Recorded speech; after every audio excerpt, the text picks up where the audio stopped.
Hello, কি পরিস্থিতি সবার? বিদেশি বাঙালি জীবনের আরেকটি ব্লগ নিয়ে চলে এসেছি তোমাদের কাছে। আজকের ব্লগটা আমি শুরু করলাম এই লোকাল ট্রেন দিয়ে। কলকাতায় এখন সময়টা সন্ধ্যে 7টা। কলকাতায় আসলেই যে দু একজনের সাথে দেখা না করলেই নয়, সেই দু একজনের মধ্যে একজন হচ্ছে আমার বড় পিসি। আজ যাচ্ছি বড় পিসির বাড়িতেই। দত্তপুকুরে আমার বড় পিসির বাড়ি। আমি আর আমার বোন আমরা দুজনেই যাচ্ছি। নেমে পড়েছি দত্তপুকুর স্টেশন থেকে। এবার এখান থেকে একটু মিষ্টি কোল্ড ড্রিঙ্কস সাথে একটু চকলেট নেব। পিসির বাড়িতে এসেছি অনেকক্ষণ হয়ে গেছে, তা তোমাদের সাথে আর কথা বলা হয়নি। তার কারণ অনেক দিন পর দেখা তো, আসার সাথে সাথেই সবার সাথে গল্প করতে লেগে গিয়েছিলাম। আর আমরা আসবো বলে পিসে মশাই আবার একটু চাউমিন আনিয়েছে বাইরে থেকে, তা সেই চাউমিনটাই আমরা খাচ্ছি।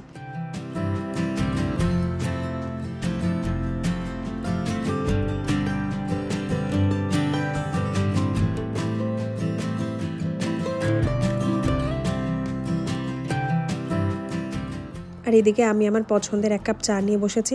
চা ছাড়া তো আমার দিনটা শেষই হয় না। যেই ঘরে ছোট্ট বাচ্চা রয়েছে সেই ঘরের টিভিতে ওই ধরনের গানই শুনতে পাওয়া যায়। এতদিন পর দেখা গল্পের এমনই ঠেলা, চোখের কাজলটা মোছানো টাইম পাইনি। সেই চোখ ল্যাপটানো কাজল নিয়েই বসেছি গল্প করতে।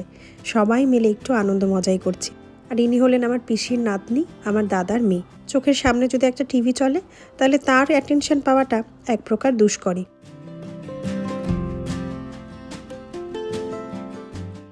রাত এখন 11:30 মতন বাজে। রাত্রের খাবার দাবার নিয়ে বসেছি। পিসি রাতের সব রান্নাই আমাদের সবার খুব পছন্দ, তবে এই যে স্পেশাল রান্নাটা, এটা আমি খুব পছন্দ করি। সেটা হলো মাছের তেলের বড়া। আমি যখন ইউএসএতে ছিলাম তখনই বলে রেখেছিলাম, যখন তোমার ওখানে যাব মাছের তেলের বড়া কিন্তু আমাকে খাওয়াতেই হবে। সেই আবদার মতনই পিসি মাছের তেলের বড়া রান্না করেছে, তার সাথে ডাল। আমি গরম গরম দুটো মাছের তেলের বড়া দিয়ে প্রথমে এক গাদা ভাত খেয়েই নিয়েছি। এখন ডাল দিয়ে একটু খেলাম, আবার এদিকে মাংসও করেছে। এরকম একটু ঝাল ঝাল কষা কষা মাংস, তার সাথে গরম ভাত। আমাদের দেশের মুরগির মাংসেরও কী যে দারুণ টেস্ট, আর ওই দেশের মুরগির মাংসে আমি কোনো টেস্টই পাই না। মাংসের আলুটা নিতে ভুলে গিয়েছিলাম। একেবারে নরম নরম একটা মাংসের আলু, মোমের মতন গলে যাচ্ছে। কষা মাংস দিয়ে ভাতটা মেখে খেতে কিন্তু দারুণ লাগছে।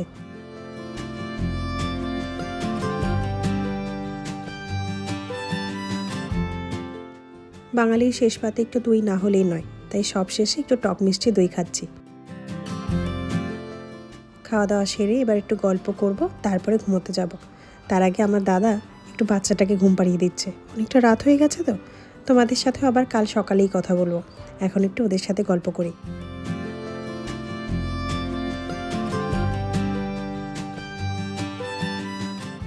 আমার সকালটাই আজ শুরু হয়েছে ছোলার ডাল সাথে একটা রুটি দিয়ে। কাল রাতে অনেক গল্প করে শুতে শুতে অনেক রাত হয়ে গিয়েছিল, তাই আজ উঠেছিও অনেকটা লেটে। আর সব থেকে হাসির বিষয় হচ্ছে, যখনই তোমাদের সাথে কথা বলছি তখনই আমি কিছু না কিছু আজ খাচ্ছি। আসলে অন্যান্য সময়টা গল্প আড্ডা, পুরোনো দিনের কত কথা, সব কিছু দিয়েই সময় কেটে যাচ্ছে। তোমাদের সাথে যে একটু কথা বলবো বা আমাদের সেই পরিস্থিতিতে তোমাদেরকেও একটু সামিল রাখবো, সেই মনোযোগটাই দিতে পারছি না। এই তো আর কটা দিন, তারপরেই তো এগুলো সব মনে করেই দিনগুলো কাটাতে হবে। যাই হোক, দুপুরবেলা আবারও খেতে বসে গিয়েছি। গরম ভাত, তাতে মাংসের একটা পাকোড়া মতন করেছে, বেশ ভালোই লাগছে কিন্তু খেতে। তার সাথে গরম গরম একটা মাছ ভাজা। কাতলা মাছ খেতে আমি বরাবরই ভীষণ ভালোবাসি, আর এখানে সেই জন্যই পিসি আবার আমার জন্য একটা কাতলা মাছ ভাজা করেছে। সে তো কোনো রকমভাবেই শুনবে না, দুটো মাছ নাকি খেতেই হবে। অনেক বলে কয়ে একটা মাছ রেখেছি।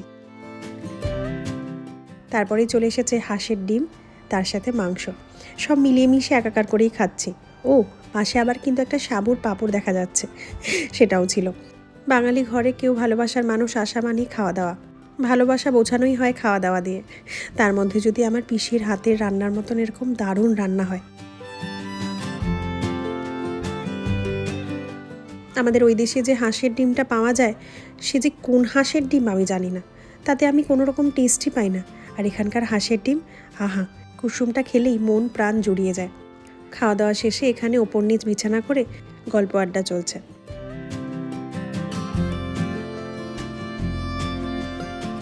আমার বোনের কাজই হচ্ছে বাচ্চাদেরকে ডিস্টার্ব করা, এবং বাচ্চাও ভালোবাসে। বাচ্চারা দেখেছি ওর কাছে বেশ ভালোই থাকে।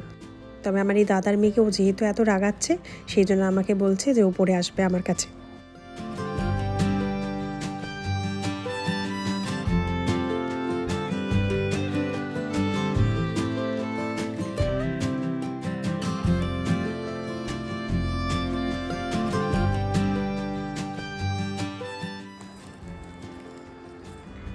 পপকর্ন খাবে? পপকর্ন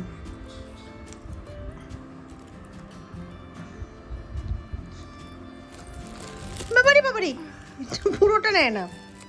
না না না না না না না না না না, আমি তোমাকে দিচ্ছি, আমি তোমায় দেবো। নাও।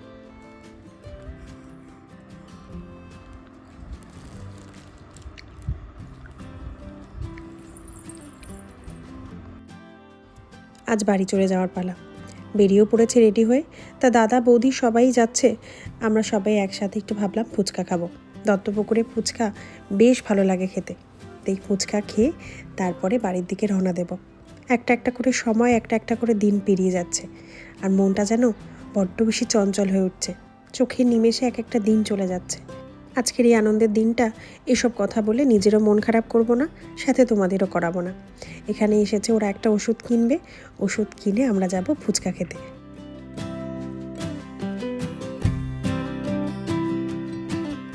ফুচকার দোকানে তো চলে এসেছে, তবে কত ভিড় দেখো। গরমও বেশ পড়ে গেছে কলকাতায়।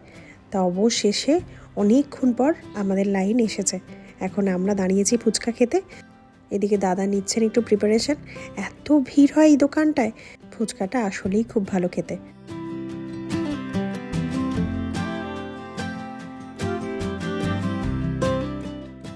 ওই দেশে যখন ফুচকা খেতে ইচ্ছে করে, তখন কস্কো থেকে $7 দিয়ে 3টে বাক্স নিয়ে আসি আমরা। 3টে বাক্সতে যা থাকে মোটামুটি অনেকেই খেতে পারে। একসাথে একটা বাক্স পুরো শেষ হওয়াটাও মুশকিল, জনের পক্ষে বলছি। আর অনেকে থাকলে তো মোটামুটি শেষই হয়ে যায়। আর ঘরে আলু সেদ্ধ করে, আলু মাখা করে এইভাবে আমরা ঘরে খাই। আর ওই যে বাক্সগুলো থাকে তার মধ্যে একটা, এই জলটা বানানোর জন্য একটা মশলা দেওয়া থাকে, মশলাটা জলে মিশিয়ে দিই। ওই আর কি, কোনো রকমভাবে ফুচকা খাওয়ার স্বাদটাকে মেটানো। তবে সেই ফুচকা আর এই ফুচকার মধ্যে কিন্তু অনেক ডিফারেন্স আছে। মানে ফুচকা জিনিসটা ইটসেলফের মধ্যেই অনেকটাই আলাদা রকম খেতে। অবশেষে হাতে পাতা পেয়ে গিয়েছি, এবার শুরু করব ফুচকা খাওয়া।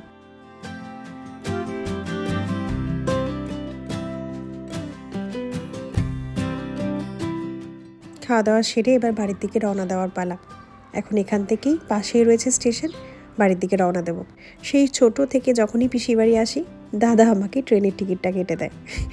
এখনও তার ব্যতিক্রম হয়নি। আজ এত বছর বয়সে এসেও দাদা আমাকে টিকিটটা কেটে দিয়েছে।